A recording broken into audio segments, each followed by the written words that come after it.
եւ մարդիկ տենց պարտք բառը լսելուց ահաբեկվում են կամ ասենք օրինակ պարտքի թիվը հնչեցնելուց տենց լավ է այդ ծախվում այս թեման, էլի բարբերաբար հնչելու է, բայց ուղղակի ուզում եմ ասեմ, որ պարտքի բացարձակ մեծությունը էական չի։ Տարբեր երկրներում տրիլիոններով պարտք կա, բայց այդ երկրները զարգացող երկրներ են եւ որևէ խնդիր չկա։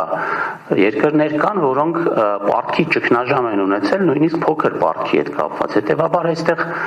բան չի, մեկ ընդհանուր ֆորմուլա գոյություն չունի, բայց գոյություն ունի ընդհանուր մոտեցումներ։ Այստեղ կարևորը այն է, որ թե ինչքան է մեր համախառաներքին արդյունքը զուգահեռաբար աճում։ Դրա համար մենք սովորաբար խոսում ենք պարտ գնահատած ցուցանիշից, որը, ինչպես ես նշեցի, 24 թվականի արդյունքում 0.1%-ային կետով նվազել է։ Ինչի,